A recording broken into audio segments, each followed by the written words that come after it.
Hi, everybody. Welcome out to the Lagerroom Guys Craft Beer Show. It is Tuesday, June the 4th, 2024. Jersey Johnny coming at you. With me, as always, is none of the Mr. Beer Samurai. Say hello, Mr. Samurai. Who the hell are you? I am Jersey Johnny. Hatless Jersey Johnny. God, it's been so long. I forgot what the hell you look like. This is show number 182, not including any special shows we've done, and the first show that I've done without a cap on. This is accurate. This is definitely a landmark show, if you will. Not. Who cares? Mark it on your calendar. Anyway. Without a cap. Oh, my God. What are you eating there? I've got some Trader Joe's Honey Chev. Which Okay. is goat's cheese for those who don't give a crap about those things. There you go. Nice crackers. This is really freaking good. Good cheese. Mm-hmm. And why are you eating cheese today? Because it is National Cheese Day. Happy National Cheese Day, folks. Happy National Cheese Day. As you know, every week on the show, we do a whatever day or days it is. Oh, I thought you were going to say every week on the show there's a lot of cheese. There's about that, too. There's every week on the show there's a lot of cheese. That's for certain. Especially tonight, there's going to be a lot of cheese tonight. Oh, yeah. Considering our guest, there should be nice. Between the three of us, forget about it. Mm-hmm. But in any event, if you're interested, we're going to start posting Samurai's calendar. Samurai does a. Oh, I do have to send it to you, don't I? He does have a calendar every month with all of the days on it. Some of them, all of them are legitimate days. Some of them we've actually made, but they are legitimate days, nonetheless. So yeah, some of them I've made up. Some we've made up together. Because some days, each day has 6 slots in it. Sure. So with 6 slots in it, it's kind of sometimes there isn't 6 things to celebrate. This is true. So every now and then you got to make something up. And it's also for those of you that don't like cheese but do like alcohol. It is Cognac Day too, National Cognac Day. Happy National Cognac Day. If you're interested in any spirits, if you will, and we're not talking the seance type exorcism spirits, beverage spirits, if you will. Tomorrow night at 6:30-ish on the And a Chaser Facebook page. It will be our 6th or 7th episode. We'll be doing we'll be doing some interesting cocktails tomorrow night. But beer first. Is it John at the Lagerroom Guys or John at Lagerroom Guys? It's John at Lagerroom Guys. That's nice. So, there you go. I'm actually forwarding you the calendar. There you go. All right. So that way we'll have it. Let's bring on our guest, shall we? Let's do that because I've got some beer to go with this cheese. Yeah, I'm thirsty, and we've always got beer to go with our cheese every week. But yes, tonight, please welcome to the show, Mr. Albert Gattullo. Al, thank you for coming on. I know the guy on the right. Who's the guy on the left? I know the voice, but he doesn't. You're not wearing a hat. I'm not wearing a hat. No hat tonight. Oh, my goodness. Yeah. It is. Wow. Sans chapeau. All right. You know what? I'm going to put on a hat. I have a Rangers hat. I'm going to put on a hat. Oh, that's a good idea. Oh, there you go. There you go. What do you think? There you go. What do you think? Is that a good hat? I could put on. I think I've seen you wear that hat before. Yeah, exactly. Well, the guy who gave it to me is the guy whose brewery just shut down over the past weekend. So yes, I heard something about there's that. synergy. There's synergy. Synergy there. There's synergy there. Yeah. We bring everything together. Yes, we'll talk more about him in a little bit. Or we could start the show with that if you want. I'm fine with that too. Might as well. Up to you. Yeah. Well, you mentioned it already, so let's bring it up. Let's pour beer first, though. I'm thirsty. Okay. What are you drinking first, there, Mr. Gattullo? I am drinking in honor of the fact that Bruce Springsteen's Born in the USA was released today back in 1984. Nice. Which would make that Math Wizards 40 years old. Glory 40 days years old. We don't do math. That's from one of the Source. rules. So, Glory days from Source. Glory days Very from nice. Source. Very nice. Yeah. Brewed for Bruce. Bro. Yep. No. I actually was just it's a pre-prohibition style lager, much akin to what a Bud was back in the day before it became homogenized, and it's delicious. And it's over a year old, and it's still holding up very well. That beer is fantastic. I love a pre-prohibition lager. I can drink them. I've had many, and every one that I've had has been better than the last one. If you want. Yeah. It doesn't matter what order you read them in either. Right. Exactly. Samurai, what do you have? I'm going with a Chobani. And when you, there we go. Look at that. Would you look at that? An Anchor West Coast IPA in the Chobani tub. Very nice. Boy, we're all about product placement today. Exactly. That's for sure. So we're going to pour this. So we'll put What that are you up drinking, there. John? I am, ironically, drinking an Anchor West Coast IPA.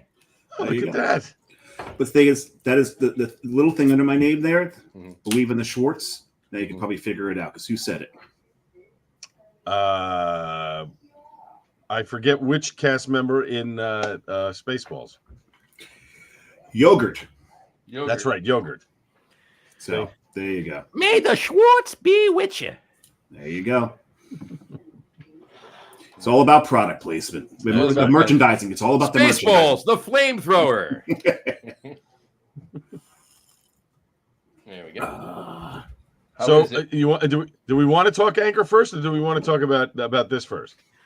Well, let's start with Ross. We've kind of foreshadowed it. We'll get back to it. Yeah. And by the way, this is an OG glass when they were supposed to open in Red Bank. I don't know if you could see that. Oh yeah, it says Red Bank, don't it? It says Red Bank on it. Yeah. Actually, it clearly says woo woo. It clearly says blah, blah, blah, blah, blah. All right, in the immortal words of Charlie Brown's teacher. That was just a muted trombone. I know because I played trombone, and when they gave me that cup mute, I'm like, can you stop doing that? No, never. I have no control. You gave me a mute. I'm using it. There you That's go. right. Maybe that's why they made me a bass trombonist. You don't mute a bass trombone. You could. You can. I've seen it done. So I didn't get a chance to get down there before they closed. Actually, a couple friends of mine were heading down there on Saturday. Wanted to know if I was going, and I ended up not being able to make it. But it's sad. I mean, John was in a very difficult spot.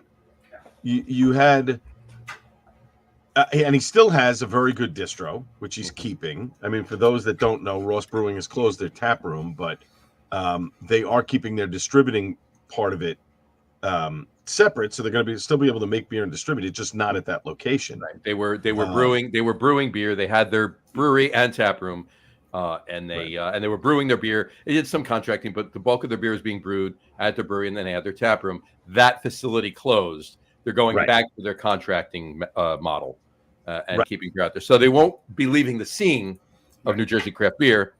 Just they will no longer have a brewery and a tap room. They're basically doing what Bolero did before Bolero opened their tap room. Correct. Right. Correct. If you want to, I mean, whatever. But anyway, I thought John was always in a tough situation from the moment that building opened because he had the other building that he couldn't complete. Mm-hmm. They opened this up to try and get some, impact and some people and whatever. And, initially they had that, but it's a tough sell when the initial building that you've built was basically for to go and maybe a couple of people hanging around outside and never meant to hold the crowds that you wanted to put in that big building. So he was behind the eight ball on that. And then Monmouth County started that big flood project, which basically cut one road off, preventing people from coming in. You had to come in. There was only one road to come in, and the parking over there was a terrible situation. He He had 4 spots. Right. And anywhere else you parked was in front of another business on the street legally, but other businesses were using those spaces as well. Right. Correct. So, Correct. And it got it could get crowded very quickly. I know a lot of people were complaining about that. A couple of people I think that parked in the lot behind the building got towed at various times because I guess if they went during the week and business was going on, those guys would tow them. So, that's always a tough spot. And he was sort of in an area where there wasn't anything else around. If he didn't have a food truck there on the weekends, I'll give John this. From the moment they opened, he told the mayor and he told Governor Murphy's representatives and a few other people that were there. He said, "I'm having a food truck here every weekend. You don't like it? Come. You can find me right here.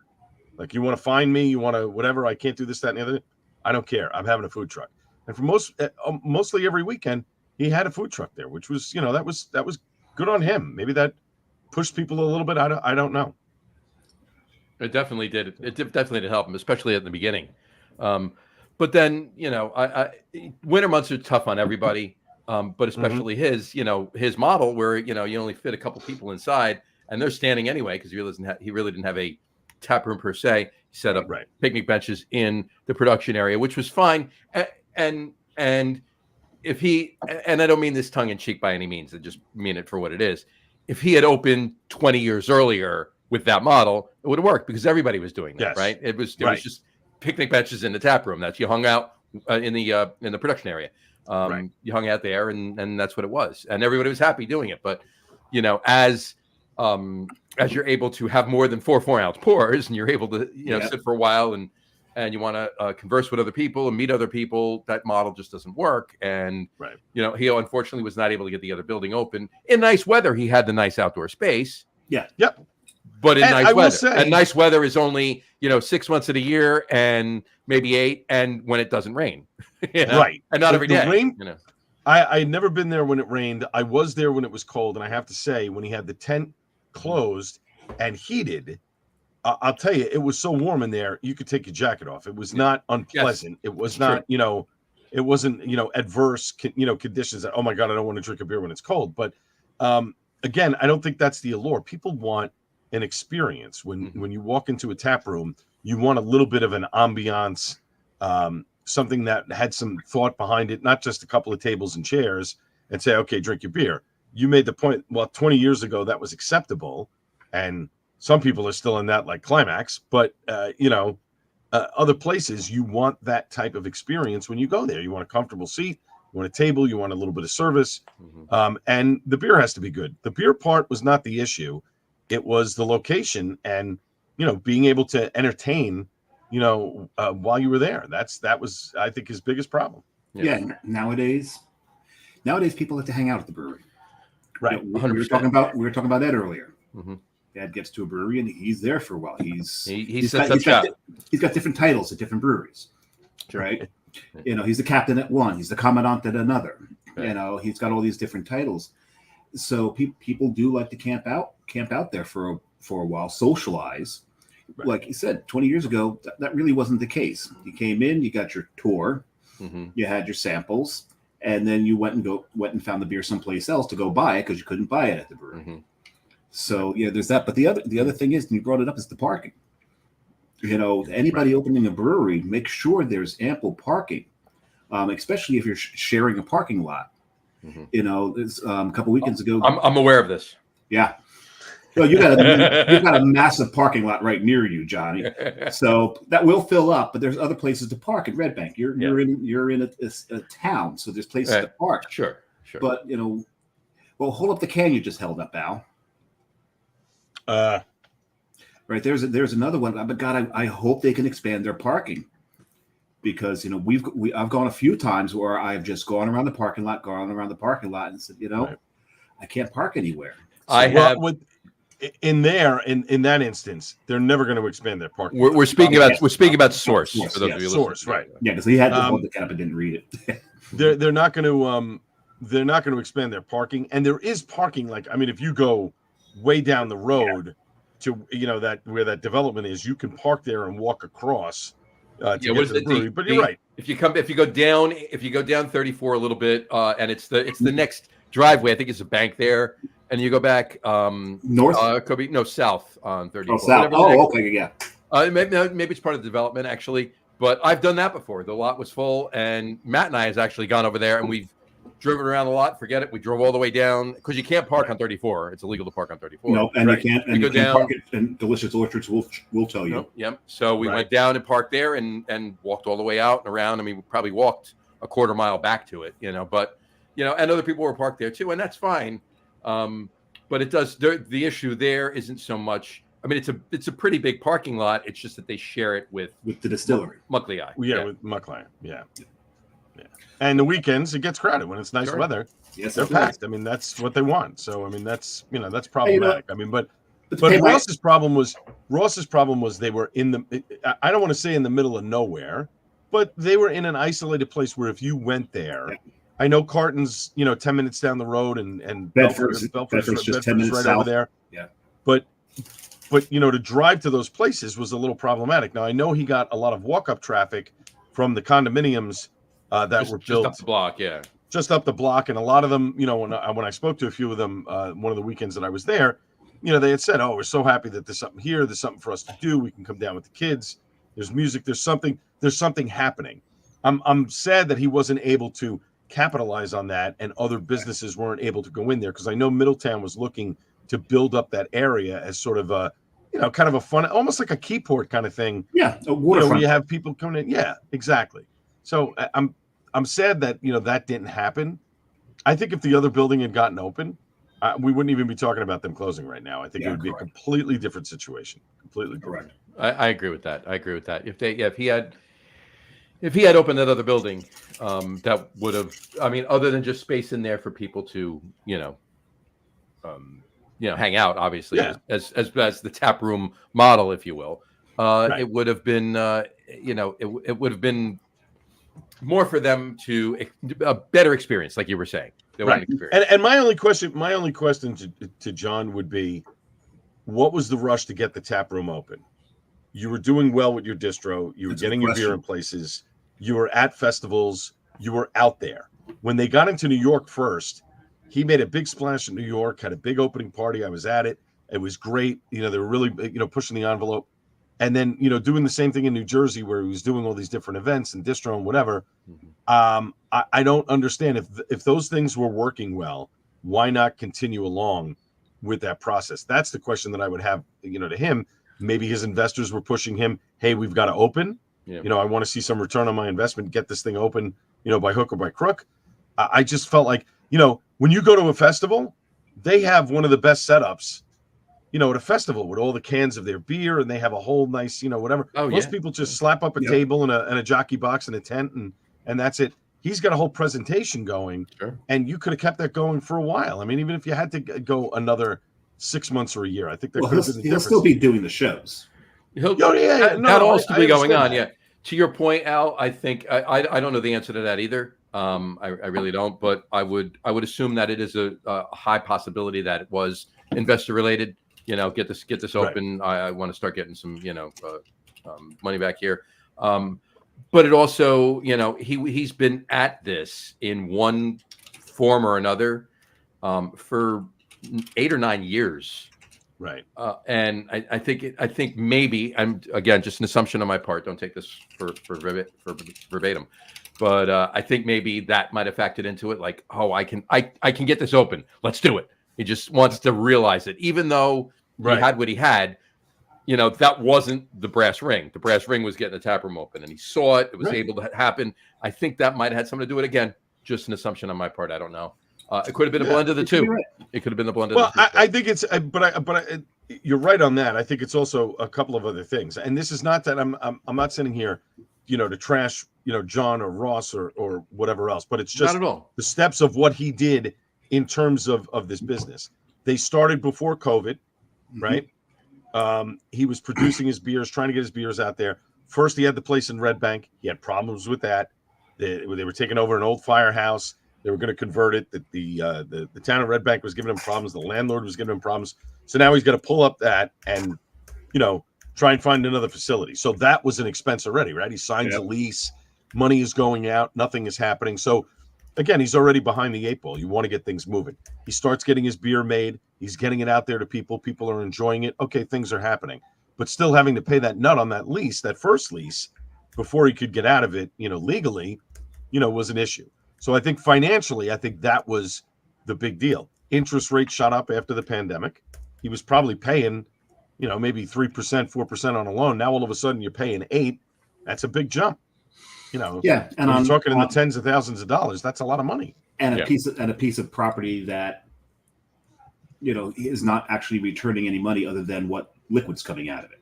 Correct. Yep. So now he's got, and then he, I had the glass here somewhere. I don't know where I put it now. Oh, okay. Then, he's doing all of this where he's making glasses with Red Bank, New Jersey on it, hats with Red Bank, New Jersey. That's a cost. merchandising. That's a lot of money that's already out there, and not being able to sell it or produce it, and then go, oh, well, we're not going to be in Red Bank anymore. Now we're going to be in Middletown. So now you have to redo all of that. Oh, just even advertising, stationery, all of that's got to change over. I mean, look at when East Patterson changed to Elmwood Park. It was a lot of money for them to change everything. You know, that's not even a business, but it's a town. But still, but it's a town that can charge taxes to the populace. And change that. And defer the cost. A steady. But it's still, I hate to say it, that's a steady revenue stream that's coming in, right? In the beer business, unless you're selling the beer, there is no steady revenue stream. But again, that's actually my point right there, is that you've got that cost them a lot of money, but it hurts more on a small business. And to be fair, he changed brewers a number of times. He had a lot of different people in there trying to make his beer, you know, and I don't know when it comes to the gypsy thing, and John, maybe you can speak to this. You know, Matt, as your brewer, before you guys got in with Five Dimes, you know, you're giving a brewery the recipe. Now, Matt knows everybody, so he can obviously have a hand in the production of the beer. Sure. But there are places that just say, hey, give us the recipe. We'll take care of the rest. 100%. And you're trusting them to make that recipe to your exacting standards. Generally, so that's a tough sell. Yeah, generally contract breweries that you're contracting to do your beer for you, don't want you involved. There's a liability. Because if something goes wrong, if you're involved and something goes wrong with the batch, it's on them. So, you know, even if you did it, it's still on them. So, you know, they don't want it's that. Your recipe, but their material, and the insurance is on them. Well, you're like not hypothetically speaking, you contaminate a batch because you're working on it, right? There's no legality or whatever, but you're contaminating a batch because you're working on it. Then you can sue them for contaminating your batch, even though it was you that did it. You know, so that's just one aspect of it, but that generally is the case. They generally don't want you to. Yeah, well, sure, Matt. You know, if you know everybody, I mean, there's a little bit of a difference. You can have a hand in it or whatever, but generally, the brewery does not let hands-on anything happen like that. And some breweries don't even want you there. Some breweries give me the recipe. I'll let you know when it's done. Yeah, that's it. When you get those breweries that dot every I, cross every T, 100%, yeah, and are really sticklers for. So that was an issue. That was an issue for John. I mean, when you're changing brewers over and over again, that's a problem. I remember he told me one story one time. He'd hired a guy from Italy to be his brewer when the place opened, and he's like, "We're working on getting him a visa." And I'm going, "Why are you hiring a guy from Italy who may or may not be able to get over here, and you're going to hire somebody else as a stopgap?" That's like, why would you do that? To me, that doesn't make sense. Again, no. I thought Ross made good beer. I thought the concept of the rivers and the whole thing that he wants to do is great, and I'm glad that he's going to be continuing to do that. That's the silver lining here in the story, right? People are sad that the tap room closed, but the brewery is going to continue. It's not a situation like Elementary or Forgotten Border where said, "Look, we can't do this anymore. We're just closing down completely." Right. Sure. His beer is going to be out there, and hopefully that maybe he's able to sort of narrow it down, really dial in on the stuff that he wants to do. Obviously, he has a very good relationship with Bolero and Barrel Storm and their distribution arm. So I'm assuming that the beer is going to be made at Bolero. I could be wrong, but it would make sense that that's where it continues. Yeah. And if it's going to be made there, he's in good hands. They have an excellent head brewer there, and he knows what he's doing. 100%. They'll be fine. Like you said, the brewery, the physical brewery and tap room is closing down. The brand is not. Right. So Ross will continue. The building that was in Port Monmouth will not. That's the only difference. And there was worry that the speaking of brands, right? But speaking of brands, right? You two are drinking it. We are, and I'm about to pour my second. We're moving to second. What do you having for your second? I'm still nursing. I'm drinking the same thing you're drinking, Johnny. We're drinking an Anchor Brewing Porter. And the thing is, I've been sitting on this, holding it, because Anchor was it comfortable? I mean, yeah. Now you're using my line on you. But the thing about it is, how old is that? It's actually not that old, because you can see it's got the new branding on it. Oh, okay. So it's got the new branding. It's not that old, but I was holding off on drinking it because for a while there I thought this might be the last one I ever got, and I don't want to hold it too long because we know that eventually it's going to go pennies or whatever. Right. It's got Oh, I don't know how to read their dates. Oh no, I do. They're easy enough. 011123. So this was brewed January 11th of last year. So it's a year and 4 months, a year and 5 months old. That's not terrible. But as far as I'm concerned, this is just such a solid porter. Yeah. I think it's the epitome of the American porter. Is it the best American porter? What's the epitome of the American Black IPA? Epitome.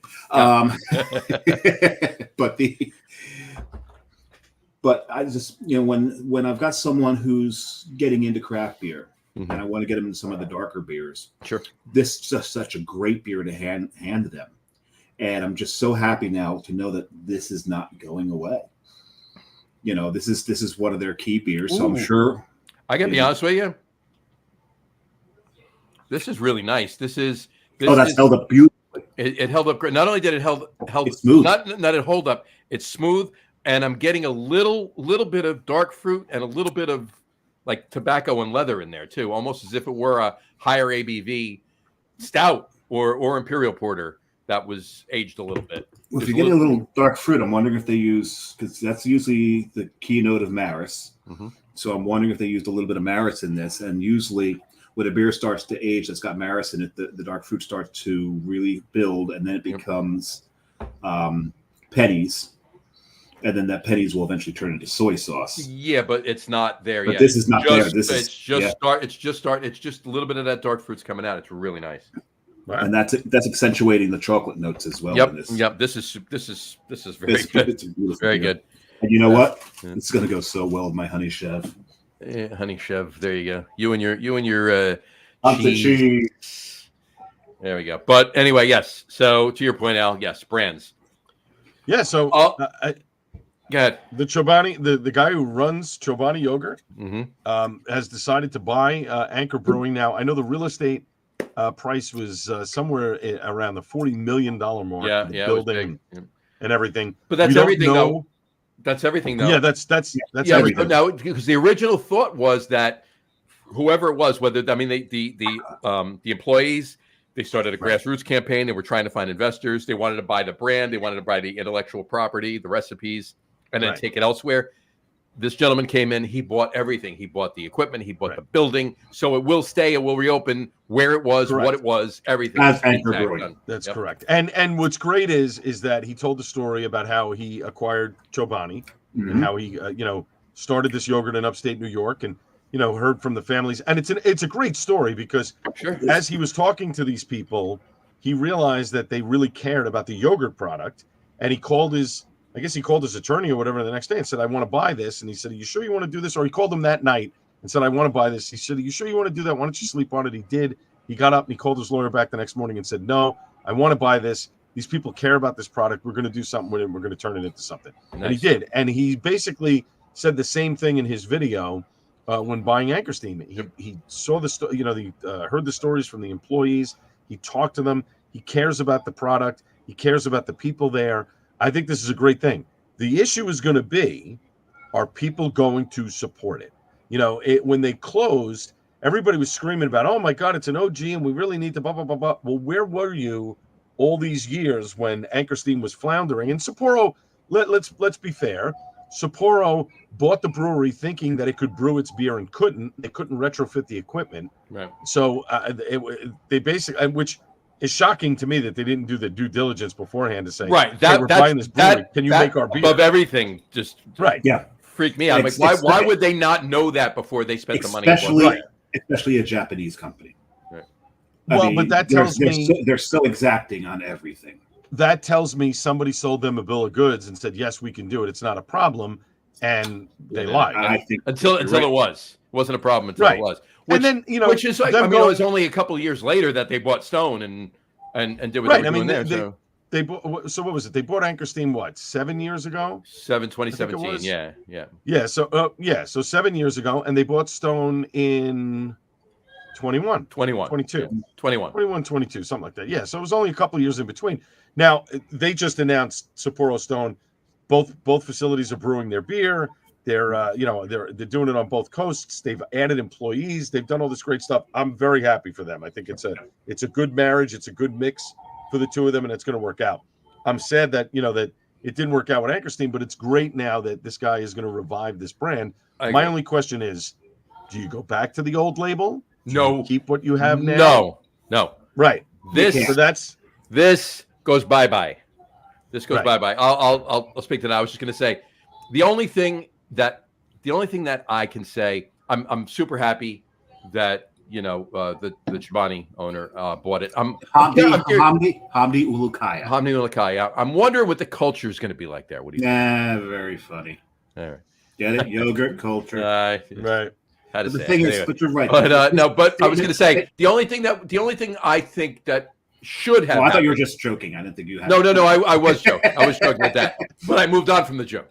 The only thing I can say, or that I want to say, is that I think should have happened was that they shouldn't have closed the doors on July 31st last year. They should have sought out a buyer.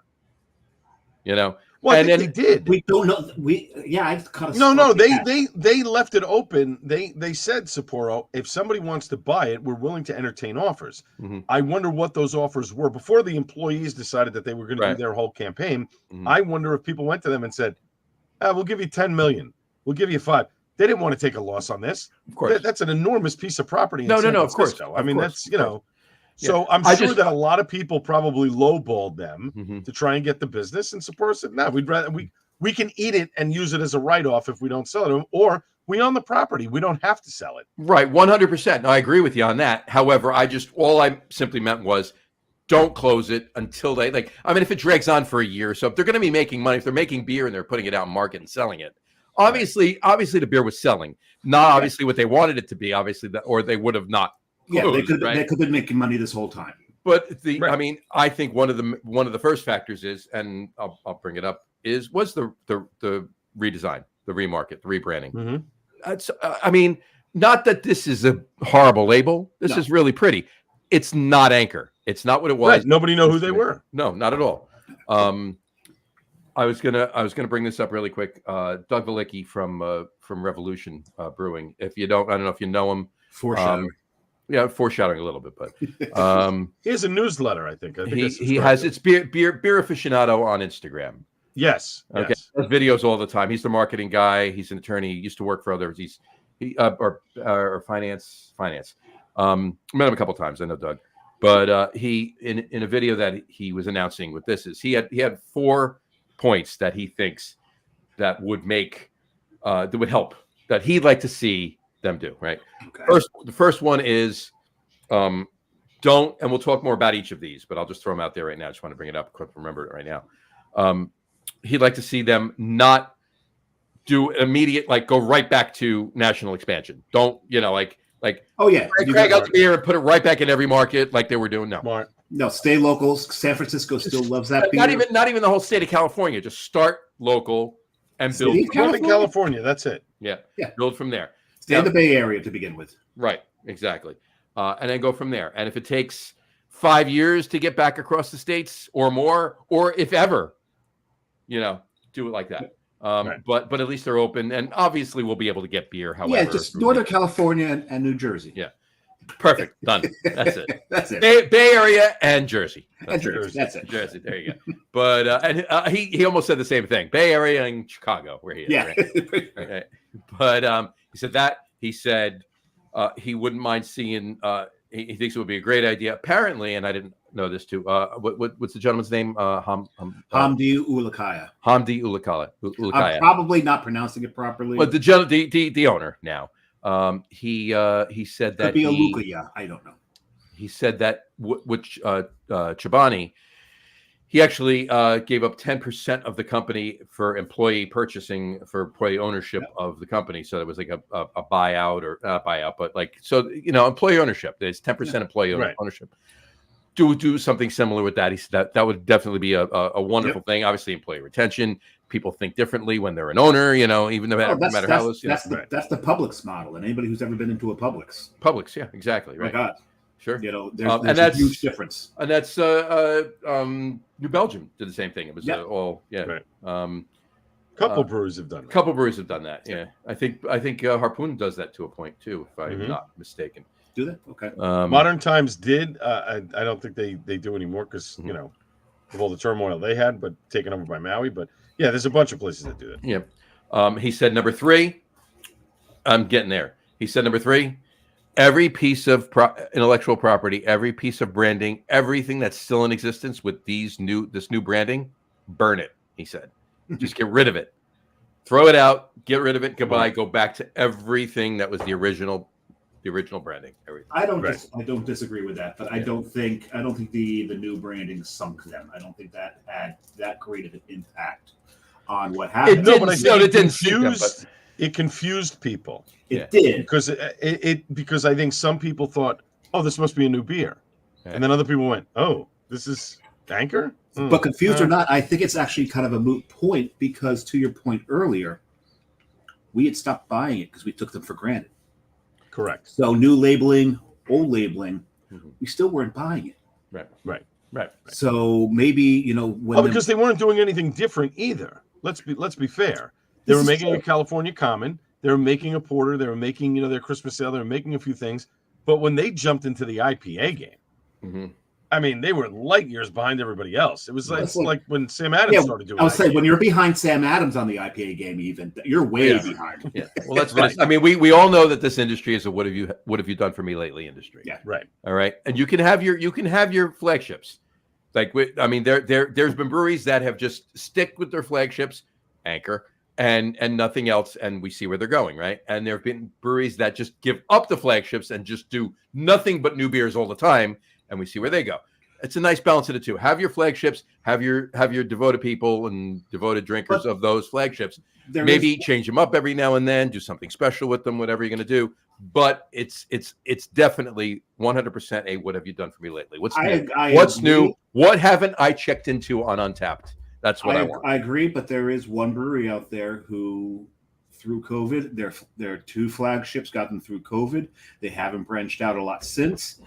Ever since their brew pub got destroyed by a flood. Alchemist. Sure. They haven't branched out of Focal Banger and Heady Topper in a while. There's a few. They still have a few out there, but their success is entirely built on these 2 beers. They don't really even have to. People still seek them out. Because they've been around for a long time. They've been around for a long time. They make a quality beer. But then again, so has Anchor. So. But it's the mystique, though, too, Dave. What it is. But the thing is, Anchor's been around much longer. No, well, yes, but longer than anybody else. Anybody. But, so their mystique has worn, except for Yingling. But their mystique has worn off, and they became. When I say mystique, though, I mean like Heady Topper, like take New Jersey. You're not talking about mystique. You're talking more of the. Availability. Availability. There's another name for it. I'm with who I work for. Supply. You think I would know this phrase? Supply and demand. No.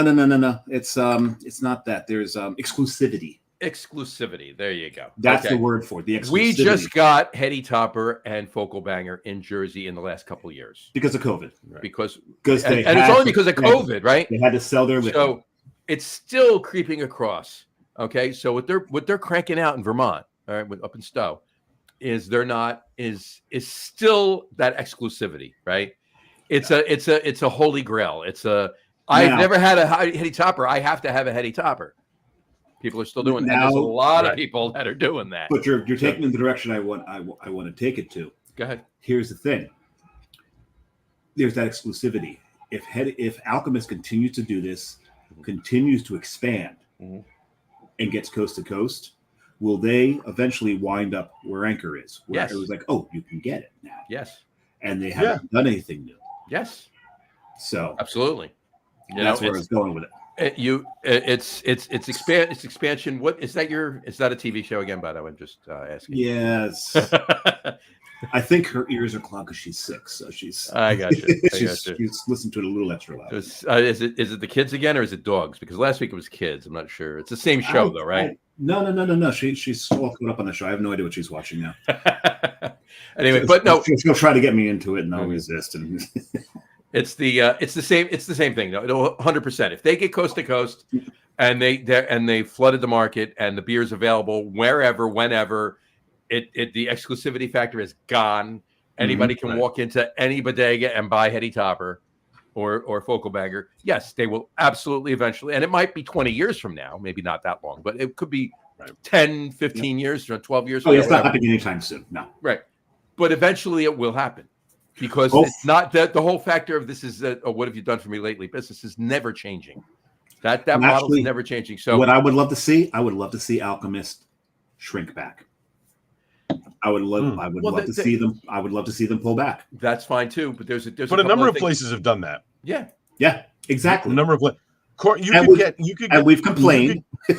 No, but you could get Coronado beer in New Jersey for the longest time. They pulled back. Yep. They pulled back, and now they're only in Southern California, I think Arizona, a couple of states.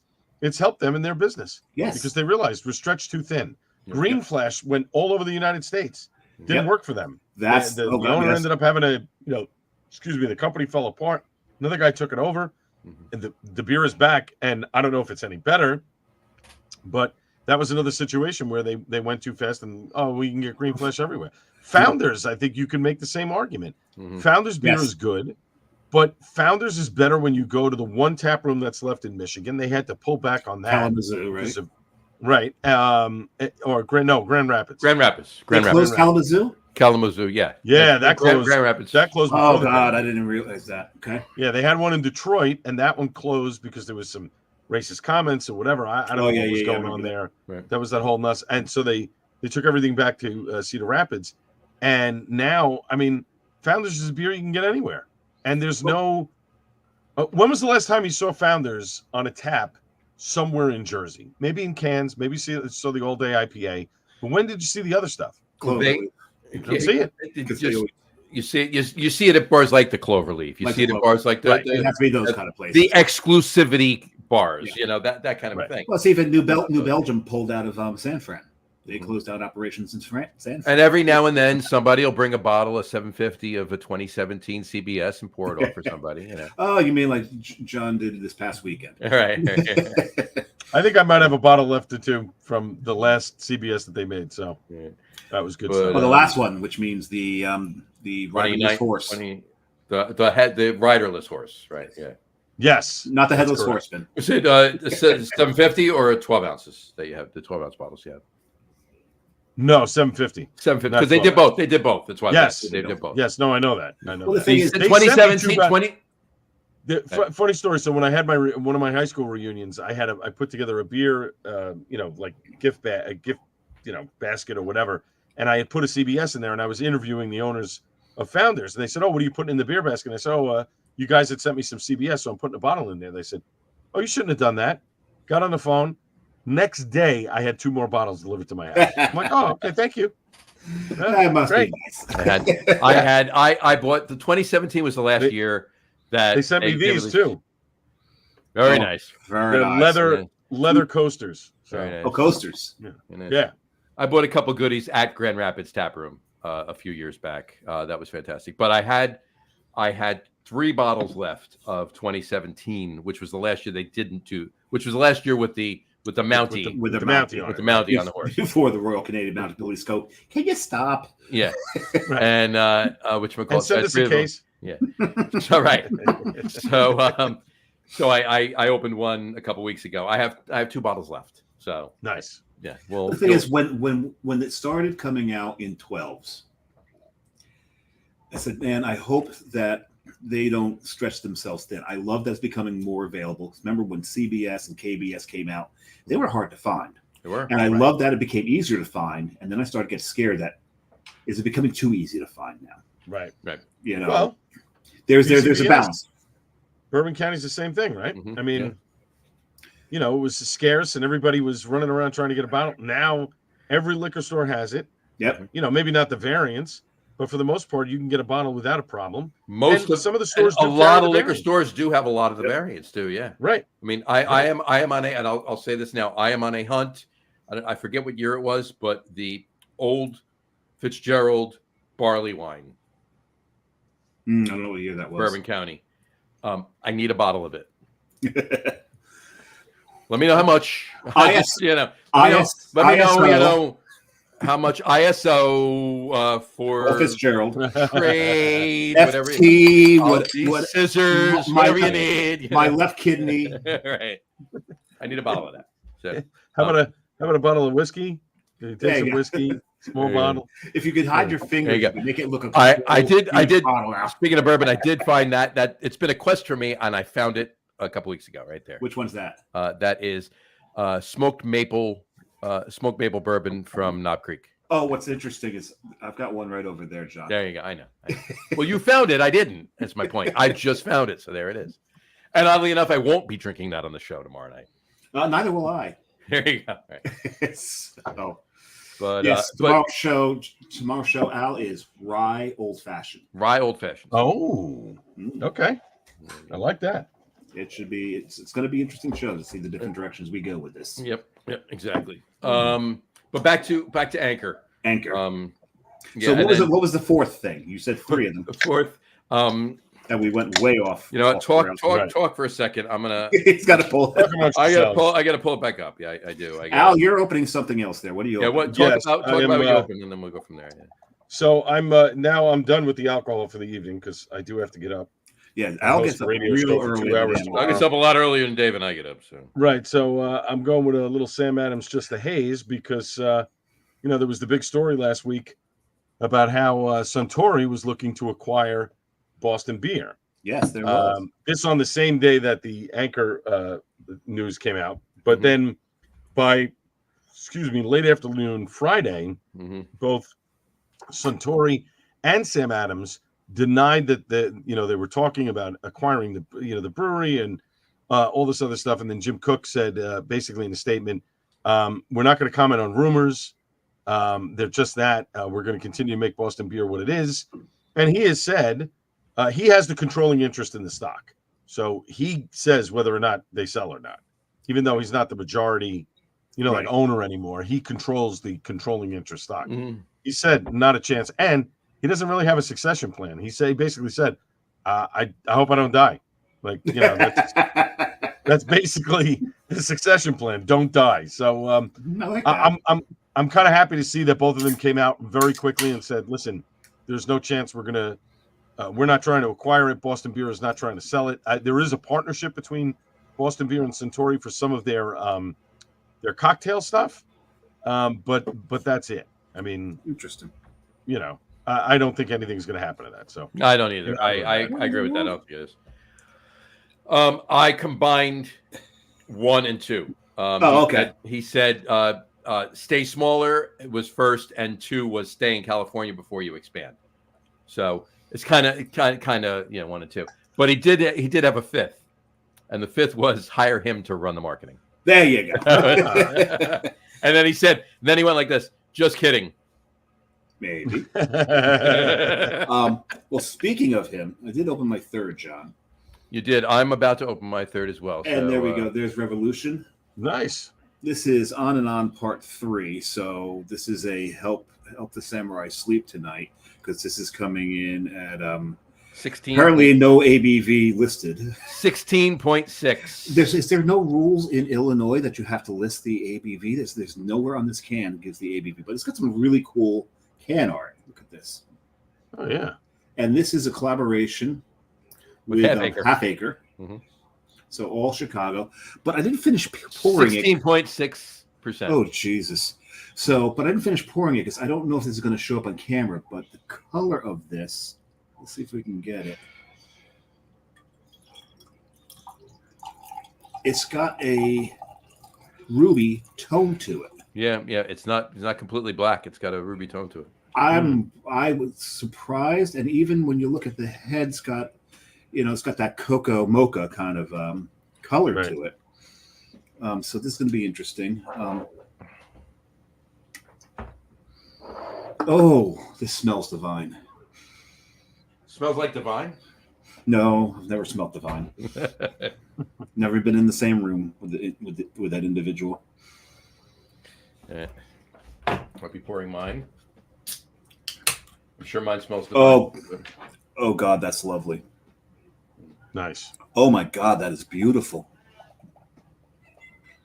Yeah, these two breweries know what they're doing. You put them together, and they produce something that's actually quite outstanding. I'm sad that we don't see more Revolution in bars in New Jersey. I agree. They made that big impact with Peerless when they came. I ended up meeting Josh Death. He was at Paragon Tap and Table when they had their initial launch.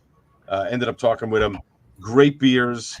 I really like what they do. Their IPAs are pretty good, but their stouts are just my god. I buy the stouts. Outrageous. Yeah. Hey, John, you missed a comment, right?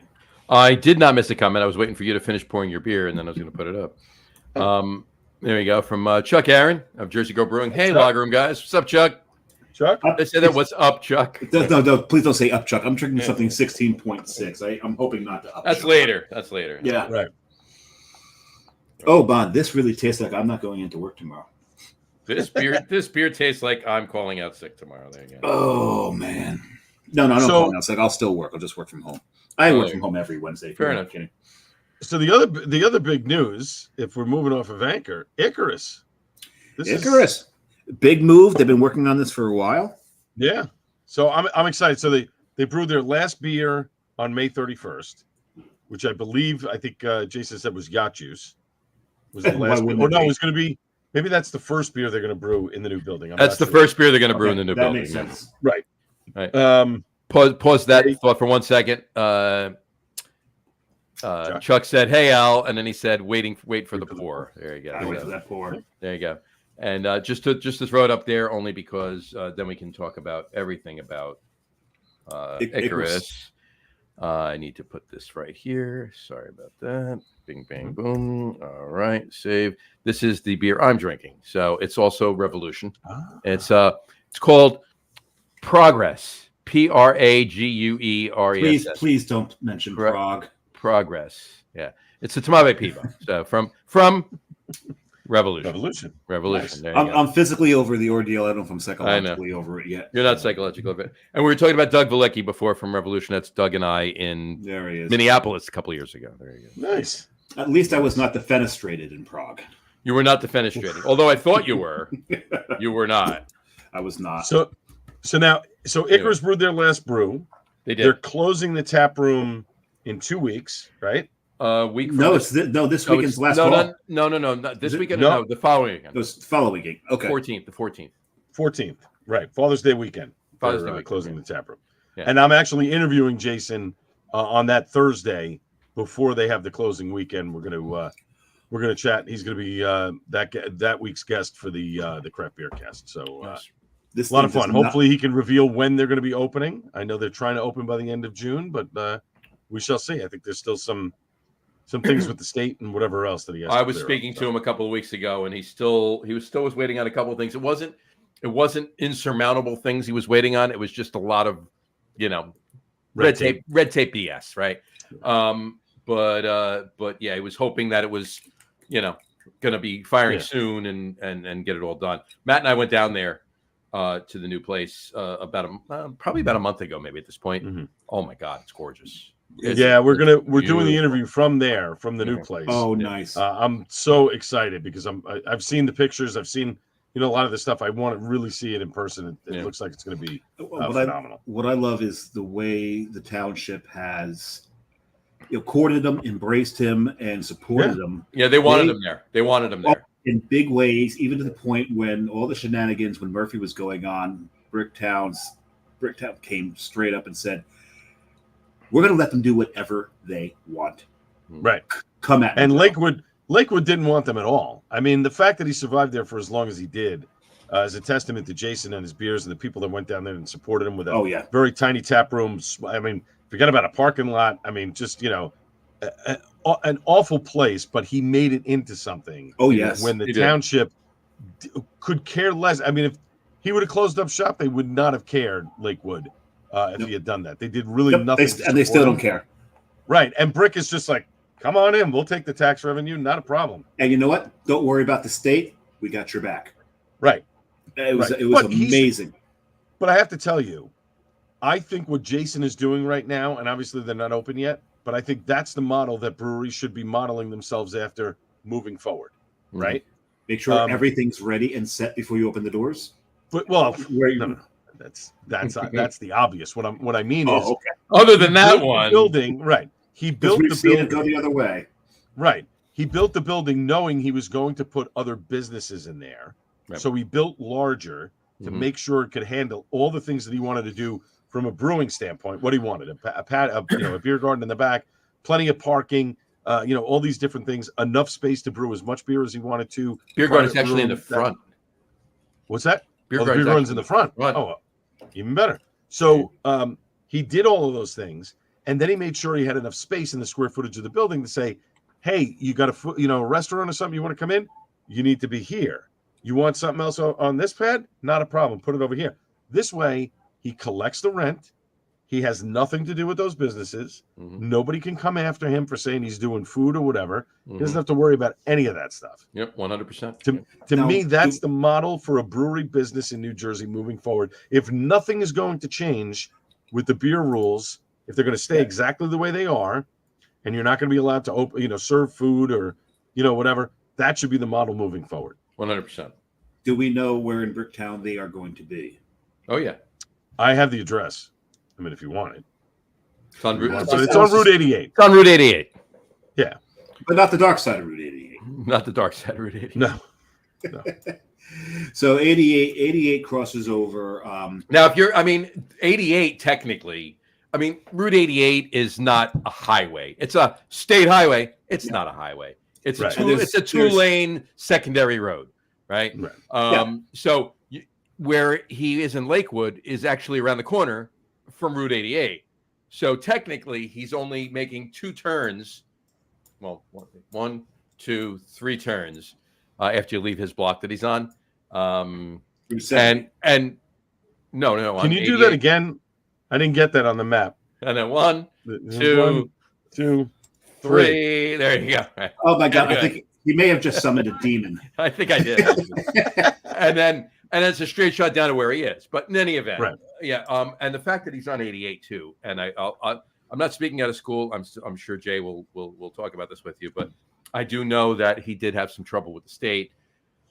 No, obviously not insurmountable trouble, right? But a little delay because it's a state highway. So there was planning that had to be done. There was traffic assessments that had to be done. And, okay. Yeah, and this and that and everything else. So if he built the same building on a secondary road that wasn't a state highway, it never would have been an issue. It would have been open already. Of course. Yeah. So. Yeah. Well, he's got all that parking and plenty of space. You can, I think you can fit huge parking lot, 200 people. Huge so obviously lot. Those things, right? Those things have to be done. So, and that's bureaucracy. You just have to wait. That's not, Yeah, no, I'm only curious because I lived in Bricktown for a lot of my formative years. So I'm just kind of curious as to where they shall be because there's not a lot of mileage on Route 88 in Bricktown. Right. It ends at Route 70 at the Rainbow Diner. Well, no, it continues, but then it goes into Point Pleasant. Right. There's not a lot of mileage. It's between Route 70 and Point Pleasant. That's where on Route 88 he is. It's on that section of Route 88. He's in a nice spot. That's all of Route 88, John. No, I'm saying he's not on the other side. Anyway, it ends at 70. It does not continue after Route 70. When it comes into Route 70, right. The road, the side street road he's on continues. The route doesn't continue. Right. Correct. Gotcha. Yes. Anyway, a couple comments here we got to catch up on. Matt Patetsky, and here I am. What's up, Matt? And then Chuck Aaron said, about time. And then cheers. And then Matt that's what it was. That's the demon you summoned. The demon. That's right. And Chuck cheers it again. There you go. We've caught up on the comments. There you go. You summoned the Cimarron demon. By the way, I know Cimarron is just I forget what language it's in. It just means shark. I know you can't see the glass because it's a dark beer, but this is my Two Rivers glass we were talking about last week. Oh, Two Rivers, there it is. There you go. Sir. And I poured mine into one of my Duvel art glasses. And what I love about pouring dark beers in there is the gold notes. Sure. Really standing. You put a Sam Adams into a Sam Adams. What's wrong with you? Yeah, you really had to use proper glassware on this show. Seriously, come on. Who are you, John Starodumsky? Wait, I'll give you a better one. So starting this weekend, one of the new sponsors of the Gattullo Craft Beer Cast is Wet Ticket. There you We've go. heard of them. Yes. See, look. Oh, wait, keep it. Here we go. Brought to There you you go. by. Brought to you by There you go. Wet Ticket. Wet Ticket. Tim and the entire crew at Wet Ticket That's right. Brewing, Rahway, New Jersey. And That's right. Lager Room Guys brought to you by Oh, those guys. Coastal Brewworks. those guys. We know them. There you go. They're a bunch So of yeah, idiots. Tim and Al. Pledging allegiance. There you go. Tim and Al have jumped on board for a few months, and we're going to be doing some fun things. Going to have a couple interviews with them, and we're actually working on a collaboration beer that hopefully Very will nice. be out sometime, probably late July, early to mid August. Very nice. Very nice. Yeah. I no, do wait, want to. John. No, John. I apologize. 88 does continue after 70. It just winds the hell around, don't it? Goes all the way out to Tom's River. right near where Icarus actually is, technically in Lakewood. Nice. And there Yep. you go. Got it. The section that you're, I thought that's what you were referring to as the dark section of Route 88.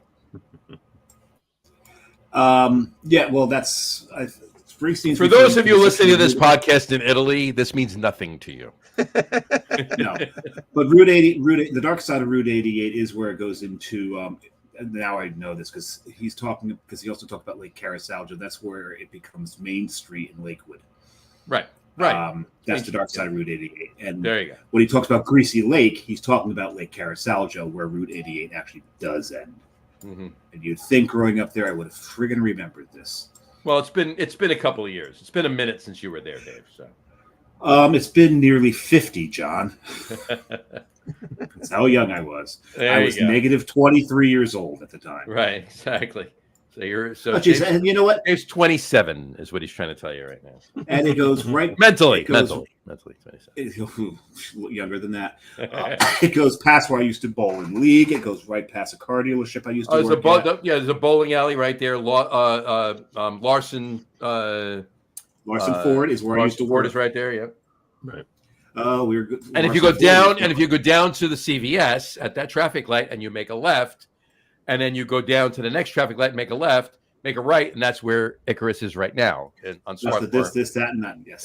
That was the whole this. You are I'm super excited for Jason. I know am. this is a long time coming. 100%. I cannot wait for him to open, but I can't wait for and I guess he's not going to do the Lagerfest the same weekend that he would open. The new No, building, he's right? delaying that. He's delaying Lagerfest this year.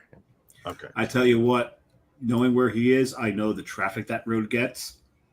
My goodness, he has got himself a great spot. If he's close to Larson Ford and where I think he's going to be, there's a lot of traffic go down that road.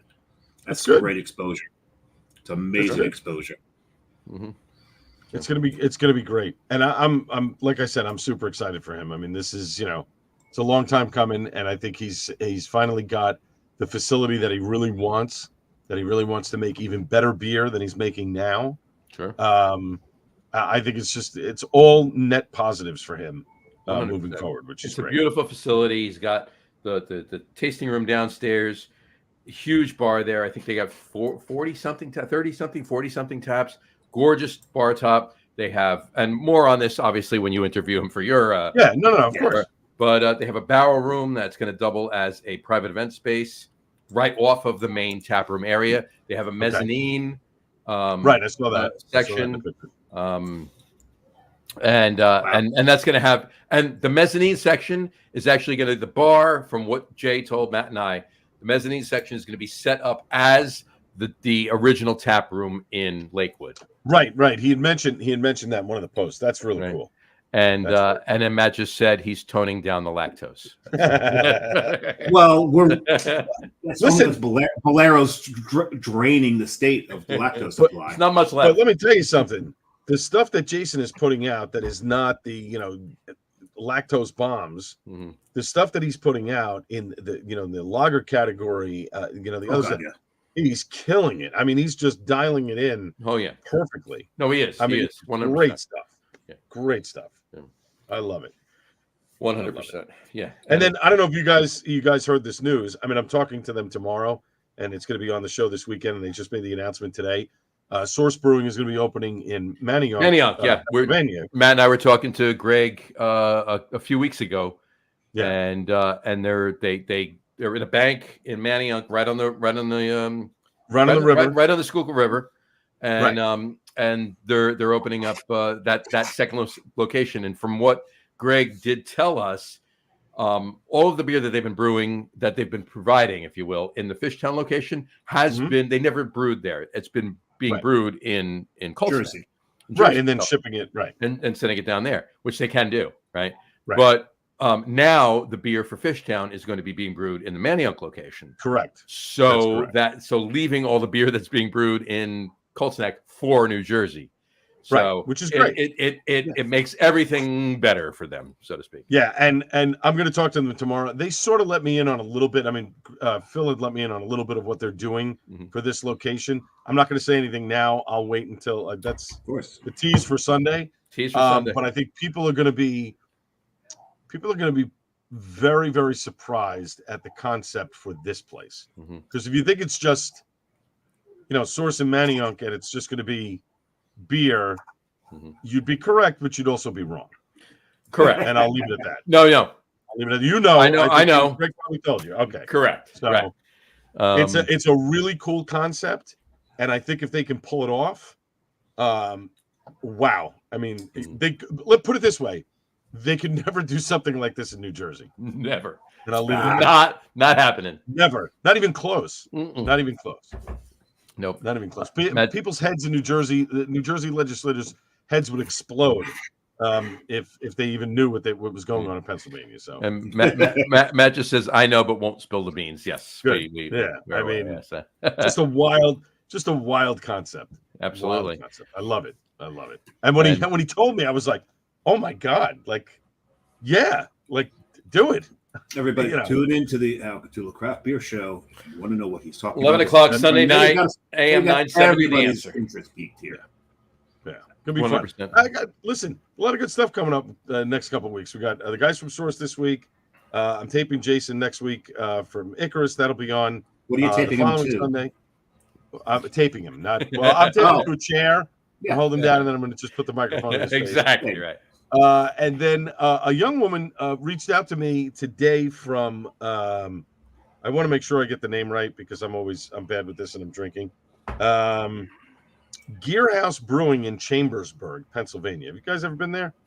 I've heard of it. I've never been there or had anything. I've heard of it. Southwest of York, Pennsylvania. Yeah. Probably about 40 minutes from there. I've heard of it. The owners are actually from New Jersey. They went to Rutgers. Okay. And one of them lived in. You know them? Not necessarily. One of them lived in Brick or whatever. But anyway, I lived in Brick. It's Dave. So, Erin, the vice president, she emailed me today and said, "I listen to your show all the time. It's great." My name's Erin. No, never mind. Yeah, no. Just said, she loved the show and the concept, this and that. Had never heard of them. I looked, I said, you know what? Why don't you guys come on the show? Let's talk more about your beer. There's a Jersey connection. Not that the show's all about Jersey, but why not? So I'm taping them next week for the following week. So it'll be some fun stuff. And John, you and I have to set up a time, maybe the end of June. I'll come down to Five Dimes, and me, you, and Matt will we'll do something for the show. 100%. We need to blow Coastal up a little bit more there. We need to blow it up. And speaking of blowing up Coastal a little bit, we just canned a beer today that's dropping now and this weekend. It's a new beer that we have never released yet. Oh. It's called Thalassophile. Right? Oh, very nice. Thalassophile. There's the. You know label. what? You showed us the label already, but this past weekend you showed us the label. Looks. And it was cool enough on the image you showed us. It's even better on the can. Exactly. Because what kind of beer is this? It's a 6.5% New England IPA. New England style IPA. You got to say it right. It's our rotating hop series. Cool. So this first inaugural whatchamacallit? This first inaugural batch is with Veraca and Strata. Cool. So very a little bit of herbal. Where the check-in will be on Untapped, and it'll be available. Cans are available now if you want to stop by the brewery tomorrow, but it'll be on tap probably Thursday, if not Friday, but definitely for the weekend. So Philosophile is a Greek word term meaning lover of the sea. Okay, so nice, and there you go. And this lover of the sea, not the letter C. Right. Oh, okay. And this picture right here is a photo that Matt actually took in Cozumel a couple of years ago. That is the label. Oh, so we talk about the Caribbean Sea. The Caribbean Sea. Well, a sea nonetheless. Yes. And I was going to say that anyway, but he did make a comment. That's one of my photos on the can. Nice. No credit given to the guy he took the picture of, but well, we don't know who it is. It's just a silhouette. There you go. But anyway, so Philosophile, and there'll be we'll have another new beer dropping next week. Matt's saying to look on the bottom of the can. Look on the bottom of the can. I will show you. I love the sea, Rawaka and Strata. There you go. There we go. There you go. I thought it was going to be the name of the guy whose picture he took. That's I'm aware of the fact that he didn't know who it was. So, as if the name was on there, it would have been news to me. But yeah, so no, we'll do that towards the end of June, definitely. Cool. But on the note of it was an old German woman. Not the guy on the can. The guy on the can. The guy on the can was an old German woman. There you go. So it was the Frau on the can. It was a Frau on the can. Very good. And she had a frown. And she had a frown. The Frau had a frown. Why are you taking my picture? There you go. Why are you taking my picture?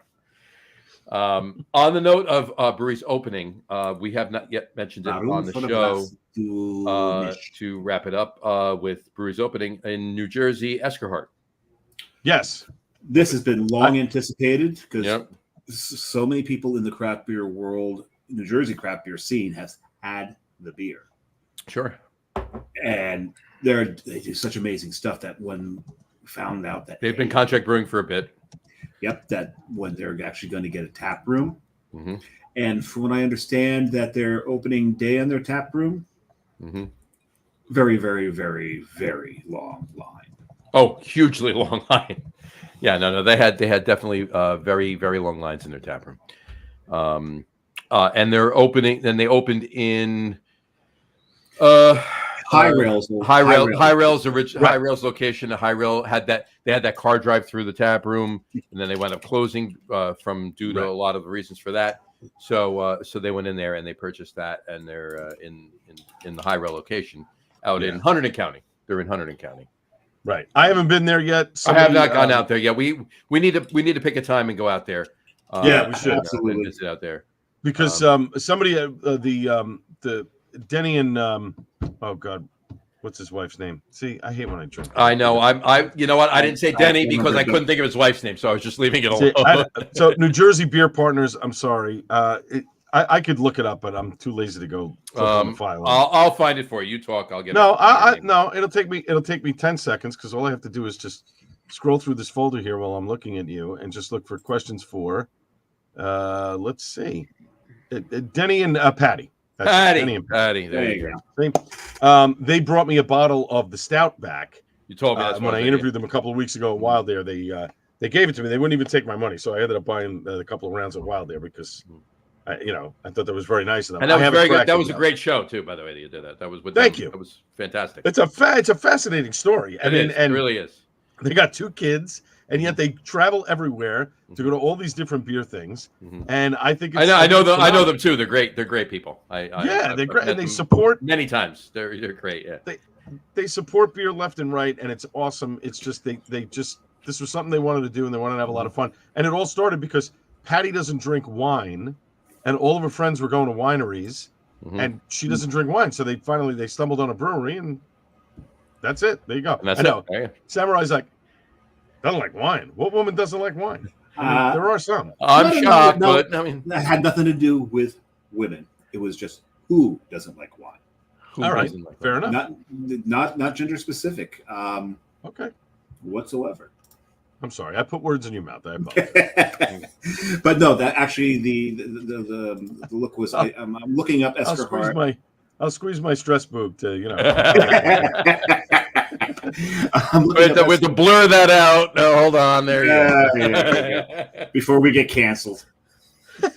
No, the look actually had nothing to do with what you had stated. Is I'm looking at an Eskerhart where they're talking about Bob and Brielle, and I must be on the run Eskerhart. Is that possible? Wait, say that again.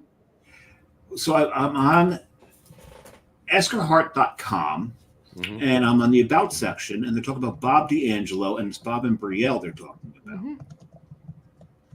about. In Highbridge, New Jersey. Right. That's them. Okay. You're right. I could have sworn he said Dennis. No, that's not for Eskerhart. That was for New Jersey beer travelers. Oh, I'm okay. So I've confused myself. That's where you got it wrong. 16.6%. And you're only what? Halfway through? Only halfway through quarter. This. No, I'm 2/3 of the way through this. There you go. Matt, the good thing about the beer he's drinking, Matt, if you're still watching, I think you are, is the On and On Part 3 that we had with cigars about. Oh my God, this would go so well with cigar. It did go very well with cigars. That would make this beer so damn sweet. It would make it so fruit forward. You're just canceling out all the roast of it. I can see that that would turn this beer almost into candy. Wow. Exactly. But there you go. But there you go. And Matt just said Revolution still killing it. Absolutely. Oh yeah. I don't expect them to ever stop. Actually, he said Revolution still killing it. Yeah, those sausage fingers at work. Those, I'm sorry, kielbasi fingers at work. My best friend and I are planning a trip to Chicago next year, and that's one of the stops we're going to do. We're going to try and do we're definitely doing a Cubs game, but I'd like to do it, like Mets Cubs if we can. If we can't, not a big deal, but definitely doing a Cubs game and definitely hitting Revolution. You got to go to Logan Park and go to Revolution. Go to the tap room. You got to go to Wrigley too. But the last time I was going to Wrigley. What's that? Yeah, but he said he's going to Wrigley. Wrigley is yeah, absolutely. I got to go to Wrigley while I just forgot Harry Carey was still alive. Oh, there you go. Yeah, I haven't. I did not get there while Harry. I got to. Ladies and gentlemen, 16.6% ABV. There you go. Yeah. Anyway, so Logan Park though, it's off of Milwaukee Ave. It's a California station on the red line or the blue line. I think it's the blue line. One of the two. But it's just up the block on Milwaukee. The Revolution Tap Room. It's fantastic. I mean, I sat there, and my quest that day was to have all 24 beers they had on tap and the 3 casks they had on cask. Oh my God! Oh, wow! And I did, and I don't remember much of the train ride back. I wouldn't imagine. How early did you start? I started at noon, right at noon when they opened. Oh, okay. I was there for quite a while. You left the closing. That's a day. I was afraid while you're going through where it was, you were going to hand jive a map again. No, I wasn't. Anyway. Oh yes, people need to see that. Well, anybody listening to the audio podcast, they didn't need to see my throwback to 46 years ago with the Grease hand drive. Yes, right. Grease. What a great message that is for young ladies. Not even. It was 1978. All right, things were different then. All right, yes. A lot different. We were all a lot younger too. I just know a coworker whose teenage daughter was in a production of Grease, and they had to remove so much of. Oh hell yeah! Of that. Oh yeah! I remember I was in grammar school. Yeah, I was still in grammar school, and one of the guys did in a talent show in the classroom. He sung "Grease Lightning." Oh God, no! Okay, and he use the phrase? And he PW? said. Didn't even realize what he was saying. He says, and it ain't no shit. We'll be getting lots of tit in Grease Lightning. Oh yeah, but there's another line in there. It's a real pussy wagon. You know that I ain't bragging. She's a real pussy wagon. Grease Lightning. Yeah, exactly. Yeah, because nowadays you can't. They have with new piston plugs and shocks. I can get off my rocks. Yeah, the chicks will cream for Grease Lightning. Yeah. Oh boy. Great song for kids. Loved it. Yeah. That's great. But they also have to remove the teen pregnancy, the smoking, it's like a hickey from Kanicki's, like a Hallmark card. When you care enough to give the very best. The very best, yes. So much had to be removed from that, but still, the overall theme that if you want the guy, you got to slut it up. That was the message, right? That's the message from the movie. Yeah. I mean, but then they said, like, okay, so at least, Danny tried to go jock and, he tried to change, but in the end, he puts the leather back on. He puts the leather back on because she put the leather on. That's why. Yes. Right. She put the spandex on, I should say. Not that there was spandex back in the 50s. No, that was like... When the movie came out, there was. It was almost PVC pants, right? Going on pretty much so. Anyway. All right. I'm hungry. Let's talk about diners. What about our top 3 list? What do you think? We should go there. Who wants to start? I think you should. The guest always starts. All right. So my 3 in no particular order.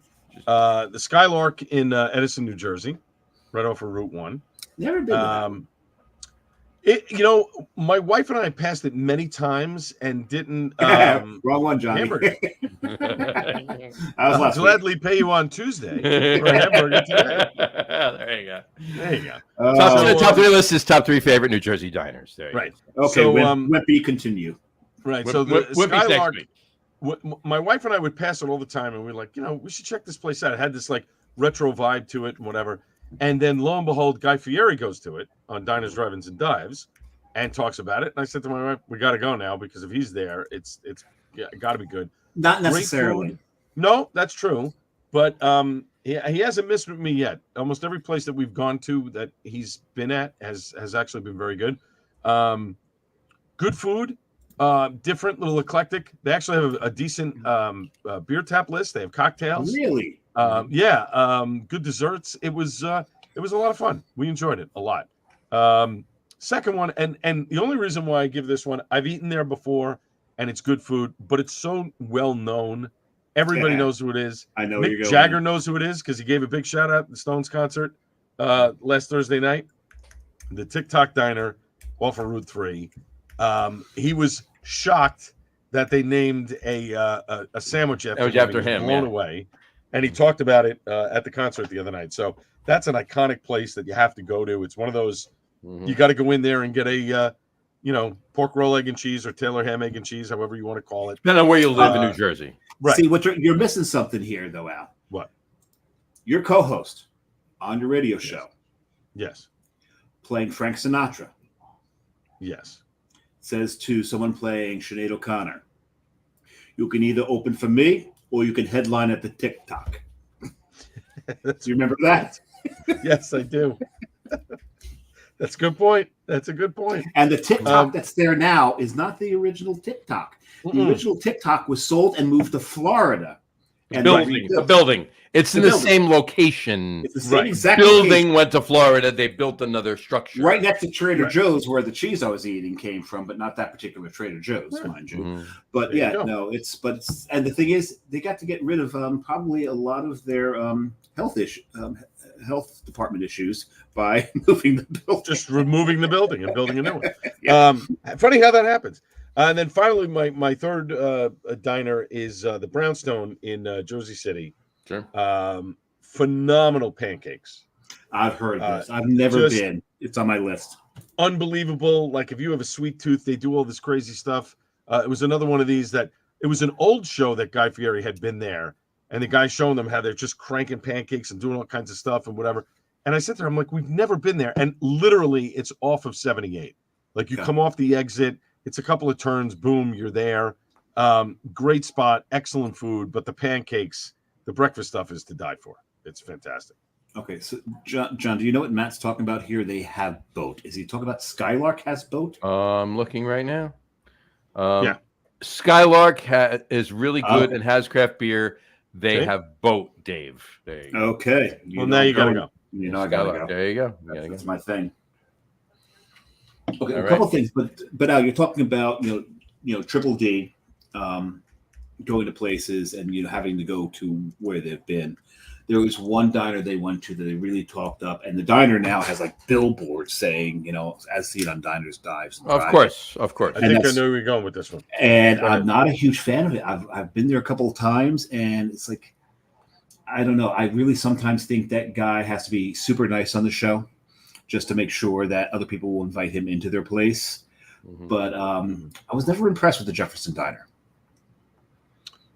The Jefferson, is that the one down in South Jersey? No, that's up Route 15. No, I've never. Yeah, that one I didn't see. I didn't see that. Yeah, one. So that one. So it's not always. Usually, yes, he's usually nails it, but that one, I'm not too sure about that one. But since it's my turn, I will talk about Jersey diners. The thing about Jersey diners. Are you going to give your? I will. I will give the honorable mentions. But the first thing I want to say is that in Jersey diners, the best Jersey diners are Greek owned. So if you walk in and you look into the dessert case and you do not see a full tray of baklava, get out. Turn around and walk out. Run. You're done. You're done. That said, though, I got to give a couple honorable mentions because I did. John and I talked earlier, and his top 3 New Jersey diners, but there's 2 diners outside of New Jersey that I absolutely love, and they're not Greek owned. These are basically just their breakfast counters just done so super right. Mm-hmm. Every time I go up to the Adirondacks now, I leave early in the morning so I can get through, because I'll leave on a weekday. I've got to get through the Albany traffic. Though they did remove the toll booth, so it's just, man, you can breeze through Albany now, headed up to the Northway. But as soon as I get through Albany, I get off in Saratoga Springs, and there's this small diner called the Triangle Diner. Yes. You've been there, right? I sent you there. Yep. The Triangle Diner, they do. And what is one of my first things I look for in a diner? That they make their own. Oh shit! You know this. Yeah, I know. Muffins. Nope. If they make their own biscuits. Corned beef hash. Yeah. If they make their own corned beef hash, you've got something special. And Triangle does. And the other honorable mention that I had is actually Lou Rocks, and they're in Worcester, Mass. So just jump off the highway when you're on your way up to Maine. And this is one of the places where, you sit down. If you're by yourself or with somebody else and you sit down at the counter, you're going to have a conversation. Oh, yeah. The locals are going to engage you. They're going to ask you where you're from, what you're doing there. You're going to get ribbed. But my God, the size of that plate is going to fuel you for the rest of the drive. Oh, yeah. It is really. Oh my God, I've yet to complete my plate. It is something else there. But getting on to the New Jersey diners, some of my faves they're gone. John and I talked about this earlier with Al. Pat's Diner in Belmar's gone. I used to work at the Polo Club, which is gone. Are you mentioning these, or are you just saying these to say? I'm just saying they're not honorable mentions. So I'm just mentioning that one. I can mention a couple others, but I'm going to go into my top 3 now. Number 3 is the Randolph Diner.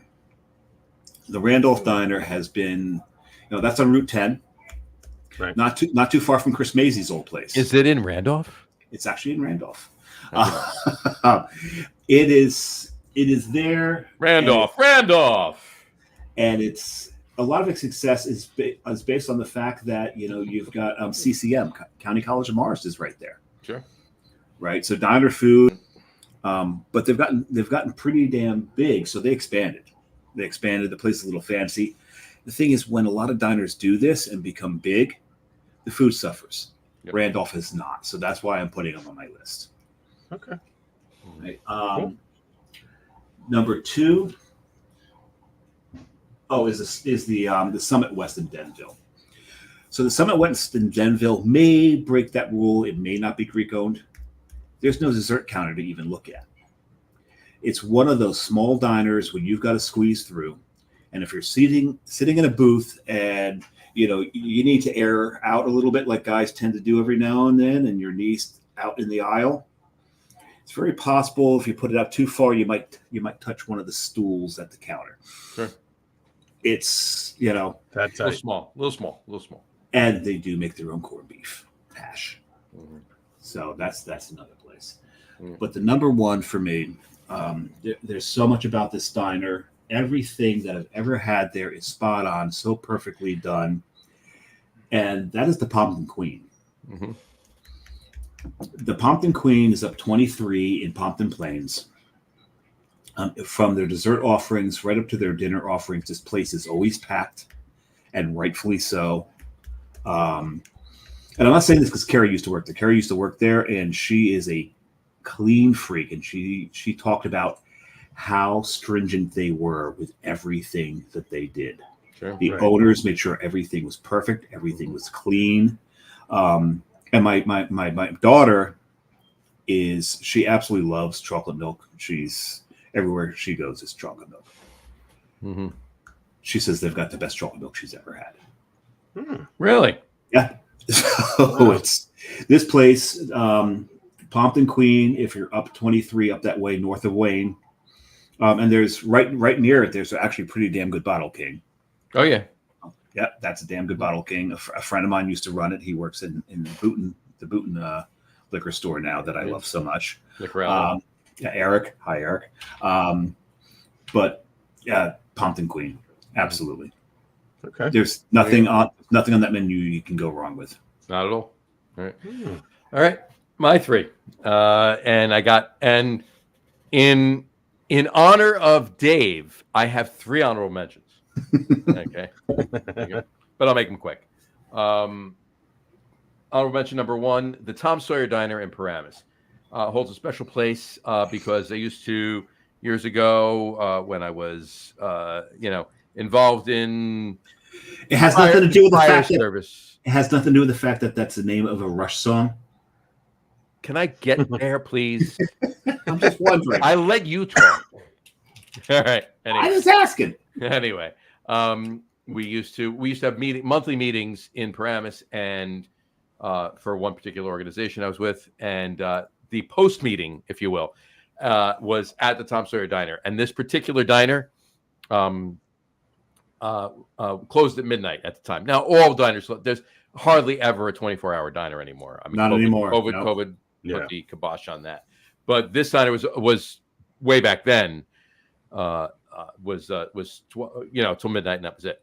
And so we used to, the meetings would be over around 9. We'd go to the diner, we'd stay there, they'd kick us out at midnight, and then we'd have another half an hour to an hour in the parking lot, the essence. So, but the food was phenomenal. It was great on Ridgewood Avenue, East Ridgewood. Just Ridgewood Avenue. No, in Paramus. it's Ridgewood. You're right. No, but it was east of it was between 17 and the Parkway. But that's still East Road. That's still East Ridgewood. It's East Ridgewood Avenue, yeah. So, and phenomenal. So that was good. Number 2 and of course, Tom Sawyer is a Rush song. So there's a little bonus there. There you go. Like you said. Diner number 2 on the honorable mentions is I don't know you at all. I know. When I was a kid, my father owned Thuman's Routes, so I did all of that. Used to go out with him all the time. Years ago, when I was literally 8, 9, 10, 11. I'd go out with him in the summer, right? I'd go out on the road with him. And one of his first stops was in Jersey City, right near the Holland Tunnel. On the way over, like you'd make a left away from the Holland Tunnel, and you'd be on your way to Hoboken. Was a diner called Ted's Diner, right? It was literally a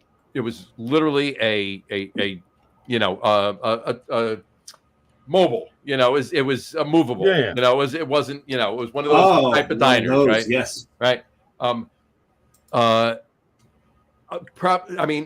Earliest memories of diners, that was one of them. Great breakfast. I only had ever had breakfast there, right? Because that was when we went, right? I was a kid. Right. But years later, the diner was actually sold. They moved the whole thing to England. So it's, as far as I know, it's still in England operating as a diner, but it was originally Ted's Diner. But it's mobile. City. Wow, so that's it was cool. one of those little, trailers, diners kind of thing. Yeah, Providence, Rhode Island has one of those. Right. And then my third honorable mention, speaking of trailer diners, which was added onto, Matt and I and our buddy Dustin Craft from Colorado, which works for Malt Europe, if you will. The 3 of us, a couple years ago when we were out in Minneapolis, we went to the High Low Diner in Minneapolis. Ridiculously fantastic breakfast. One of the best breakfasts I've ever had. Breakfast. Did you have second breakfast? I could have a third breakfast and third, and we have a first lunch. There you go. Right. But brunch. We pretty much. But we ordered food. Matt ordered. They had donuts there, right?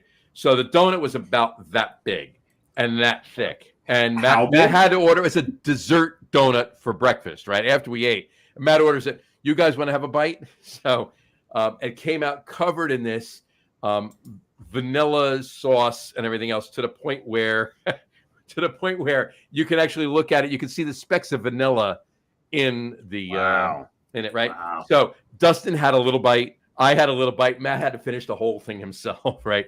And Matt just commented. He said it was about a 10,000 calorie donut. He said, Sounds about right. Quite literally, it was. And you were probably up for about 72 hours with all the sugar. Oh, he was. Like Matt's not jittery enough, right? But the thing about Bolero's calling. They want that donut. They want that donut back. They're going to put it in their brew kettle. Right. They're going to put about 3,000 of them in the brew kettle. Exactly. So the High-Low Diner, ironically, the same story, but it was in reverse. That's the landing place of that diner. It originated back in the 50s in Pittsburgh, and it was sold and made its way and migrated out to Minneapolis. And made it to Minneapolis. It's still the trailer, and they added on to it in Minneapolis. Wow. So that's where we're at. That was good. That's pretty cool. Matt said, luckily, I drank enough to get to sleep. He did. I can attest to that. He did. I did too, but I can attest to that. Did you rock him to sleep in your arms? I did not. No, he fell asleep before I did. So. I'm just checking. One of us, whoever fell asleep first, the other one had to put up with the other one snoring to get to sleep. But anyway. Oh, I thought you were going to say whoever fell asleep first was the inner spoon. No spoons. It's separate. We're apart. Anyway. So that's my honorable mentions. I'll go through the top three faster because ironically, I have more stories about the honorable mentions than I do about the top three. I have like a few more honorable mentions that have a lot of stories to it, but I laid off. So the top three, just listen them down really quick. Number 3, and you can't talk about diners, especially North Jersey diners, without saying Top's Diner in East Newark. Yes, Top's Diner in East Newark, stupid good, crazy good food. I could tell you stories. I thought that was Harrison. It's in East Newark. It's right next to Harrison, but it's in East Newark. One story there. I was on the fire department in North Arlington. We have a hazardous materials response team, and a business. I won't even say who it was, but a business had a chemical fire, if you will, and we got called down to it. So while everybody's trying to figure out what we were doing, us, the guys that were going to go in, we were hungry, so we went in Top's Diner in our gear and sat there and ate. So, how'd you find parking? Well, we responded on trucks. Were you in a fire truck? Yeah, okay. Yeah, exactly. So you can park right in front of the fire hydrant. Pretty much. Okay. Yeah. Right there. There you go. Number 2, the Colonial Diner in Lyndhurst. Again, a trailer. It's been there forever. It ain't leaving. It's staying there. It's right on Orient Way in Lyndhurst, right next to Route 3, about a block out of Rutherford. I had a feeling that about a half a mile from MetLife, maybe a mile from MetLife. Right, I had a feeling that'd be on your list. Yep, that's my number 2. And my number 1 might not be the best diner in New Jersey, but for me it was because I've probably been there more than I've been to any other diner because it was in the town I grew up in, the Arlington Diner in North Arlington. Okay. Right on the corner of the Belleville Turnpike and River Road in North Arlington, just across the bridge from Belleville, and right across the street from Kearney, right on the corner there. Amazing food, and I've probably had more diner food in there than probably all other diners combined. That's how much I spent. That might be Pat's for me because that was the post-work place to go. There you go. We were there so often that every now and then one of us would get up, go to the waitress station, grab the coffee pot, and go around the diner refreshing everybody's coffee. Right? Yeah, exactly. Right. And they let us do it. There you go. Cool. Awesome. All right. That's his list. Hey, good show. I'm happy, thrilled as a consumer, and also as a beer person. That Anchor is back. Yes. And even if they just stay in California and never go anywhere else but California, we'll get beer. We'll get it. Whether it's through Tavor, which we talked about a few weeks ago on the show with John Sarnowski, or we got to start feeding Beer Drop or anybody, or we got to start feeding Kevy Spaghetti a whole lot of or Kevy can send us some fresh. Now here's the question: when do they reboot the Christmas sale? I hope this year. Look, if they do it this year and it's only in California, I will get some somehow. We'll get some. My cousin lives in California, so I've had to send him up to San Francisco to get some. I may have miles. They're probably at least 60 days away from brewing. Right? At least, assuming everything gets signed and dotted, before the end of June. They still have to hire people. You still have to get stuff in. Mm-hmm. So you're talking about August before they really are putting anything in the tank. They could probably get Christmas sale done for this year. Probably could. They could. I don't think it's a priority. It should. I don't think it's a priority either, but they could. No, but you got to figure by the time they get stuff in the tanks in August, the earliest they could open if they rushed it, maybe mid to late September. Yeah, right. Mid to late September. Yeah, but if they gotta have enough open, so. But you would like to think that the employees would love to celebrate. Yeah, no, that would be the perfect beer to brew. Listen, if I were them, I would open in December. I wouldn't even try to open in this quarter. Get everything right, so you come right out of the box. Bang! Imagine this is what we got. Imagine an opening where they've got, because you got to imagine they've been sitting on some of the old kegs of it. Imagine opening. Well, we don't know. Imagine opening. We don't know. I mean, but Sapporo closed it. Who knows if they took care of anything? You don't know what they did. But if they have let's imagine. Assume, but just imagine. This is just a pipe dream. Right. Imagine with a new batch and maybe 5 vintage batches of that. That would be lovely. That would be lovely. But I think assume for the sake of argument, there's nothing left. It's an empty vessel. They have to just put everything back into it. So you're talking about, having to start everything all over again from scratch. Yep. You're hoping that you get the employees back. So I think you're talking easily 2 months before you can put anything in a tank.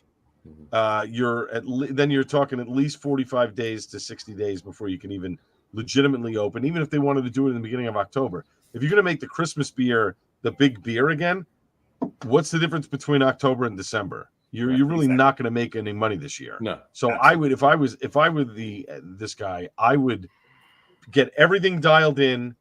We're opening December 1. Bang. Here's the Christmas sale. Here's all the staples that we used to do.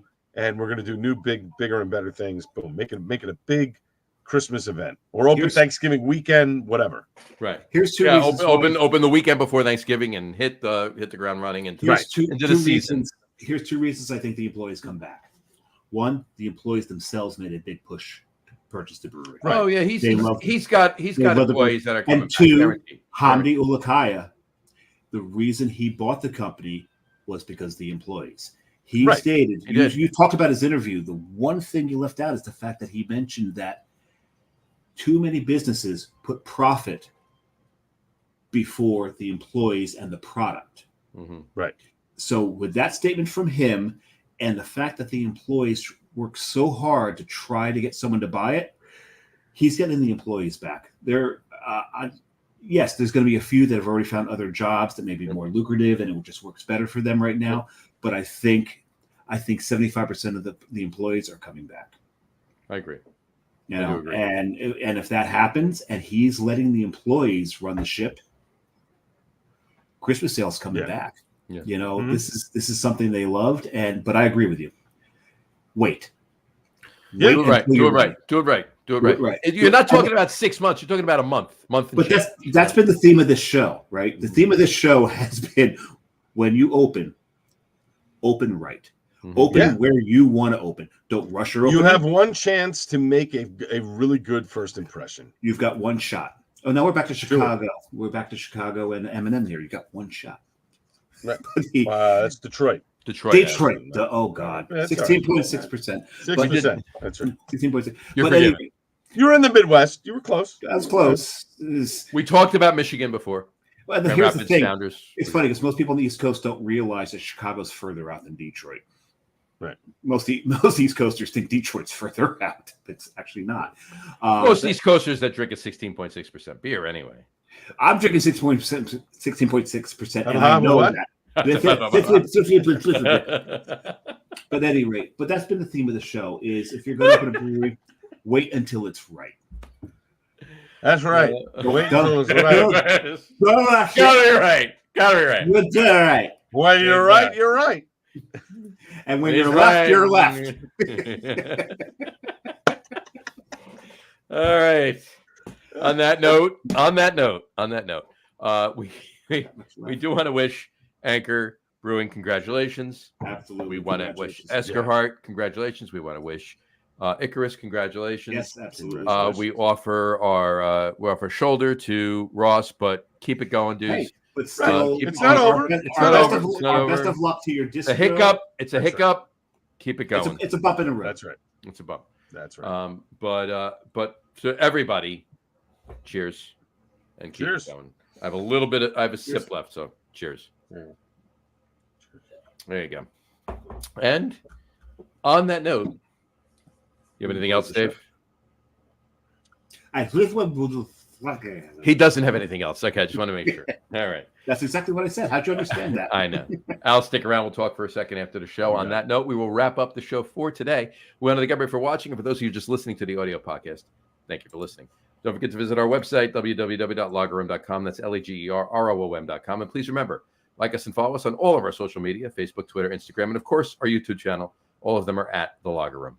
Remember, we go live with the video podcast on Facebook, YouTube, X, and Twitch every Tuesday night around 6:30 p.m. Eastern Time. And for those of you who just want to listen to the audio podcast, you can do so on our audio host, Spreaker, as well as iHeartRadio, Apple Podcasts, Spotify, Odyssey, Audible, Google Podcasts, Amazon Music Podcasts, TuneIn, Podcast Addict, CastBox, Deezer, Podchaser, Listen Notes, pretty much anywhere you can find audio podcasts, you'll find the Lager Room Guys Craft Beer Podcast. If you haven't done so already, please subscribe to one or more of those feeds, and you will never miss a show.